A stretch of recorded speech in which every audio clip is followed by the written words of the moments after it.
Nunca acreditei muito no paranormal. Fantasmas, demônios, espíritos, eram apenas histórias inventadas que as pessoas contavam para assustar umas às outras.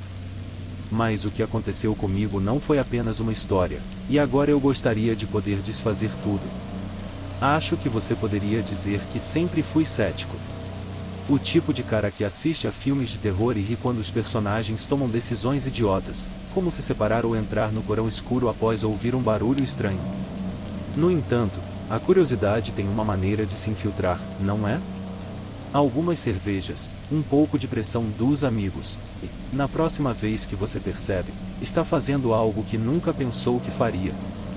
Tudo isso começou há alguns meses, em uma noite de sábado na casa da minha amiga Emma.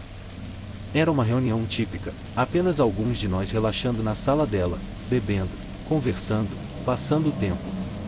Emma havia se mudado recentemente para uma casa antiga e barulhenta na periferia da cidade.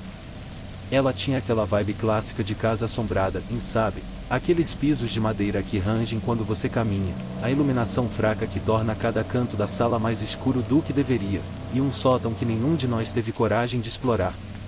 Emma sempre brincava sobre isso, mas percebi que ela nunca subia lá. Naquela noite, depois de algumas cervejas a mais, Emma trouxe um tabuleiro Ouija. "Vamos fazer isso", anunciou, com um sorriso tipsy no rosto, enquanto colocava o tabuleiro no centro da mesa de café. O ambiente ficou em silêncio. Eu podia ver a inquietação nos rostos de todos, mas ninguém disse nada, ninguém queria ser o estraga-prazeres. Revirei os olhos. "Ah, Emma, você realmente não acredita nessa bobagem, acredita?" Emma deu de ombros. "Talvez não, mas vai ser divertido, certo? Qual é o mal?" Esse foi o primeiro erro, pensar que era inofensivo. Contra o meu melhor julgamento, concordei em participar. Era apenas um jogo, eu me disse. Nada aconteceria. Então lá estávamos nós, Emma, seu namorado Ryan, meu amigo George e eu, sentados ao redor do tabuleiro, nossos dedos levemente pousados sobre a prancheta. Começou devagar. Emma fez as perguntas habituais: "Tem alguém aqui conosco?" Sem resposta. "Qual é o seu nome?" Nada. Todos nós rimos, aliviados, enquanto Ryan zombava de tudo, fingindo ser um fantasma e gemendo dramaticamente. Eu pensei que isso poderia realmente ser um pouco divertido. Mas então a prancheta se moveu. Eu prendi a respiração enquanto ela deslizava pelo tabuleiro. Não parecia que alguém estava empurrando, mas eu não conseguia me livrar da sensação de que um de nós estava apenas brincando. Enlacei os olhos com Emma, cujo rosto estava pálido. "Ok, muito engraçado", eu disse, minha voz trêmula mais do que eu gostaria de admitir. "Eu não vou fazer isso." "Eu não estou fazendo isso", sussurrou Emma. A prancheta parou na letra D. "Quem está movendo isso?" George perguntou, sua voz tremendo. Ninguém respondeu. A prancheta começou a se mover novamente, mais rápido desta vez, D, I, A, D. Ela parou. Nós soltamos uma risada nervosa, tentando ignorar a tensão crescente. "É só um jogo", nos dissemos.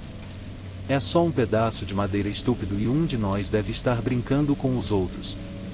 Mas, no fundo, eu percebi que estávamos todos aterrorizados. Emma, sendo Emma, decidiu ir mais longe. "Você está morto?" ela perguntou, sua voz mal acima de um sussurro. A prancheta se moveu lenta, mas deliberadamente, em Y, e Ryan tentou rir, mas saiu forçado. "Certo, quem é o comediante?" "Ninguém está fazendo isso." "Certo, chega disso", eu disse, puxando minhas mãos da prancheta. "Isso está ficando estranho." Emma hesitou e então lentamente retirou suas mãos também. "Talvez devêssemos parar." Mas não parou. A prancheta deslizou sozinha, sem ninguém tocando, arrastando-se pelo tabuleiro enquanto nós todos assistíamos em silêncio atordoado.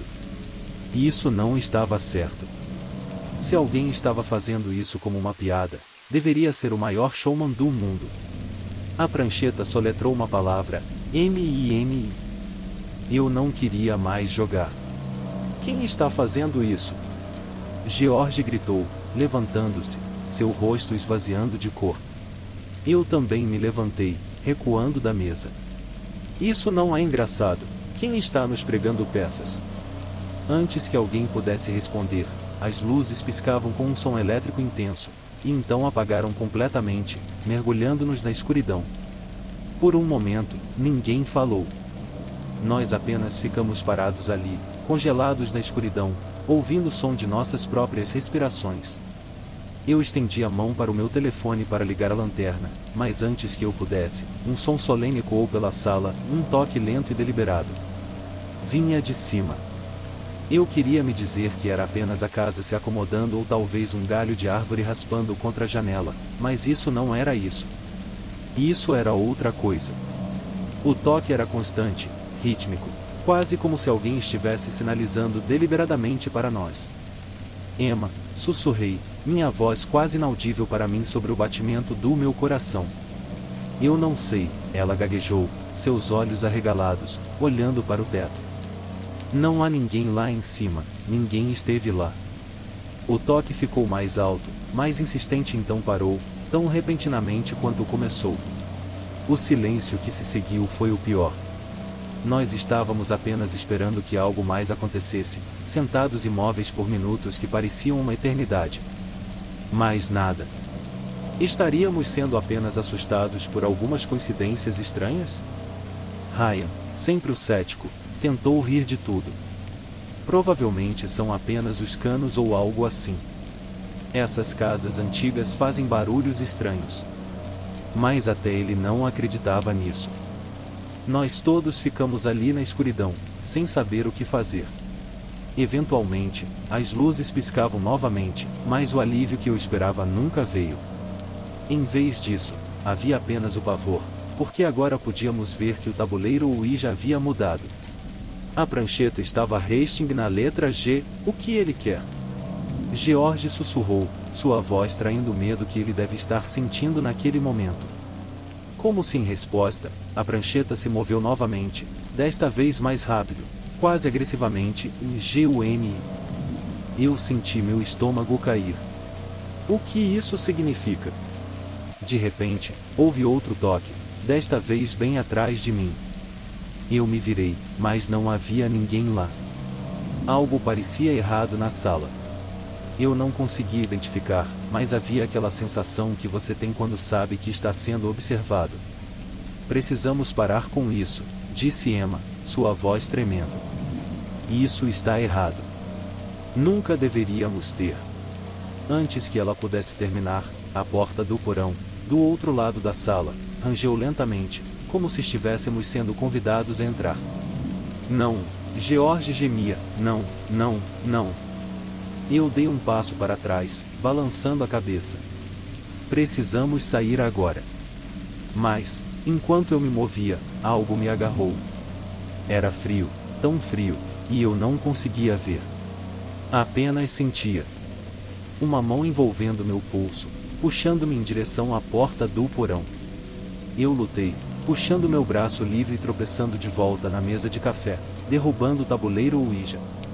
A prancheta voou, batendo no chão e, então, a porta do porão bateu com um estrondo ensurdecedor. Não precisávamos ser avisados duas vezes. Nós corremos. Emma pegou suas chaves e nós saímos pela porta da frente, não parando até estarmos a meio caminho da rua.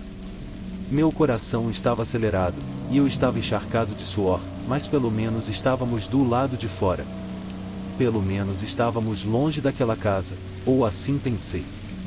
Nos dias seguintes, tentei esquecer o que havia acontecido. Não queria acreditar que qualquer uma daquilo era real. Tentei me convencer de que era apenas uma coincidência, que a queda de energia e os barulhos eram todos parte de uma série de eventos estranhos, mas explicáveis.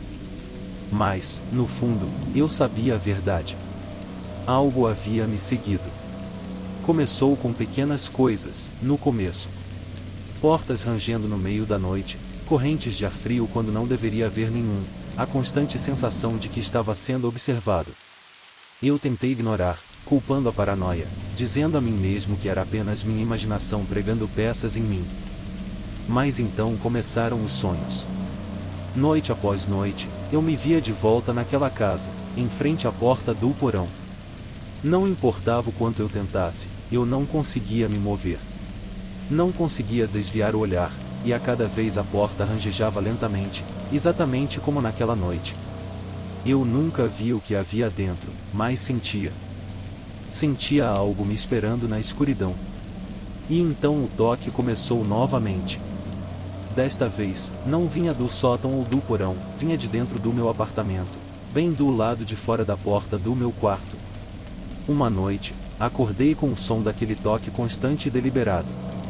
Congelei na cama, meu coração disparado enquanto ouvia. 3 batidas, então silêncio. E então uma voz: "Você é meu." Não era a voz de Emma, de George ou de Ryan, não era uma voz que eu reconhecia. Mas eu sabia que era real, e sabia que estava perto. Eu gostaria de poder dizer que descobri como parar isso. Eu gostaria de poder te contar que isso tudo foi apenas um pesadelo e que tudo voltou ao normal. Mas essa não é a verdade. O toque não parou. Está ficando mais perto e eu não acho que poderei fugir disso desta vez. Se você já pensar em brincar com um tabuleiro ou Ouija, não o faça. Eu imploro. Qualquer curiosidade que você tenha, qualquer dúvida que ache que possa te proteger, não vale a pena. Porque uma vez que você abre essa porta, ela não se fecha. E, uma vez que ela te encontra, não te deixa ir.